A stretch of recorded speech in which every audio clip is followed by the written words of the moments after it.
School, Aremi Secondary School, and Socorro Girls Secondary School. Madam Speaker, in the view of trying to encourage education in my constituency, I've always endeavored to make sure we give an exposure trip to students in my constituency. And so this morning we went to Kenyatta University, and they all promised me that they're going to work very hard to make sure they join Kenyatta University and other institutions of higher learning and our TVTC across the country. Madam Speaker, I would like to congratulate the Honorable KJ Kiarie for coming up with such a very important motion during a time when we have a discussion about climate change. Madam Speaker, one Khalid Gebron said, "Trees are poems that the earth writes upon the sky."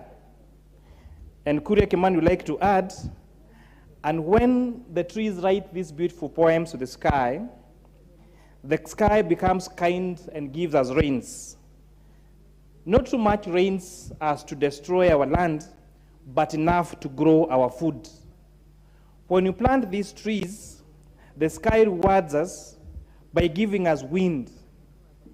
Wind that blows cool breezes to cool our brains, but not too strong as to destroy our homes. Madam Speaker, the debate now across the world is about climate change. And as an economist, Madam Speaker, I was trying to find out, is there by any chance a relationship between economic stability or economic growth and climate change? And Madam Speaker was able to establish that climate change is now considered one of the greatest threats of economic stability. And for starters, Madam Speaker, just to give an example, the heat waves, when temperatures are too high, the productivity of people reduce. That is why the productivity of people usually is the lowest between 1 p.m. and 3 p.m. when the sun, when it's scorching sun. And remember, Madam Speaker, that labor is one of the factors of production. And therefore, if you're not productive because of the excess heat, then to reduce your productivity and therefore affect economic stability of any particular country across the world. And this is just a simple example. If I'll go more technical, Madam Speaker, in my research, using data carried out in 174 countries, Matthew Kahn et al., that means and other authors, through an IMF working paper entitled Long-Term Macroeconomic Effects of Climate Change Across Country Analysis, showed using novel economic strategy proved that persistent changes in climate change has long negative effects on economic growth. So, Madam Speaker, this is a research, a study that has been done by a combination of economists and environmentalists that showed actually that change in climate growth statistically has negative impacts on economic growth. Increase in average global temperatures, Madam Speaker, at around 0.04% per annum reduces world's GDP by 7.22%. So we're talking about that increase in temperature leading to a decrease in global GDP. Direct connection. And to even show it further, that countries that do not have mitigation measures, so countries that do not deliberately put up measures to stop this negative climate change, the impact was seen to be double. So therefore, Madam Speaker, if we do not deal with this elephant in the world, not just in our country, on climate change, and the easiest way and the most logical way is to plant trees.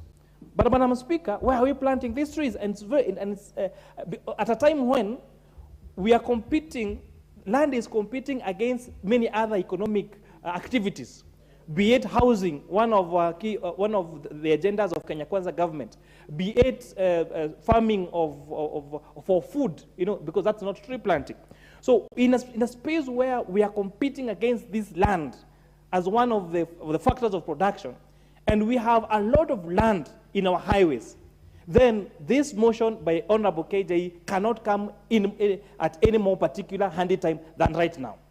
So I hope and pray that this Honorable House approves this motion and not just approves it, that we were going to have in every contract of building a road in this country. And as I'm looking forward to completion of the Njoro Molo road, Madam Speaker, I'm hoping that we'll have first this motion so that the contractor doing the road, as soon as he completes doing the road, can start planting trees across that highway. And when this is done in an organized way, because, Madam Speaker, one of the other challenges someone might put up in planting trees along the highways is how that affects visibility of drivers along the roads. But with proper planning, there are some trees that don't grow so tall. There are some, if, for example, we're going through corners, we don't have to plant those trees across those corners. And so if done properly, we will have trees on our highways. We are going to mitigate against the negative effects of climate change. And then we are going to achieve a better tree cover. And after all, Madam Speaker, once these trees mature, then they become a source of income and a source of raw materials, for example, for our construction and for affordable housing agenda, Madam Speaker. I would like even to add, in as much as we are planting trees, I want to add more value to this motion by saying, let us plant fruit trees also as part of those trees. It would be, imagine how good it would be if you walk along the highway and there are trees and there are fruit trees, and you just find a mango fall, and then you can just munch it, and it can cool down your temperatures. So that will even help us mitigate against the issues of drought that we are facing in this country, Madam Speaker. As I do that, I hope that the students who joined us here today, that once you go back to Aremi Secondary School, once you go back to Socorro Girls Secondary School, once you go back to Molo Highway Secondary School, we are going to see an improvement in the number of trees that we are going to plant in those trees. I look forward, and I will donate those trees for you. I will donate fruit trees so that in the next few years, those that join that school in a few years to come will have better shades to sit on even when they are revising for their exams. And when they get hungry, they can just pluck some trees and enjoy the afternoon. With that, I thank you, Madam Speaker, and really congratulate the Honorable KJ for this very timely motion. Thank you, Mr. Madam Speaker. Very well, Member for Molo. The Honorable Member for Rangwe Constituency, Honorable Lillian Gogo. Thank you so much, Honorable Madam Speaker. I appreciate and celebrate you. I congratulate you for getting into the Speaker's panel to work together with the Honorable Papa Wetangula. Kindly guide our assembly well. I also want to take this honorable chance, Honorable Speaker, to appreciate our students in the House. We were once students.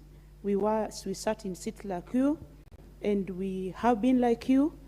The future of Kenya is with you, and we thank you for coming to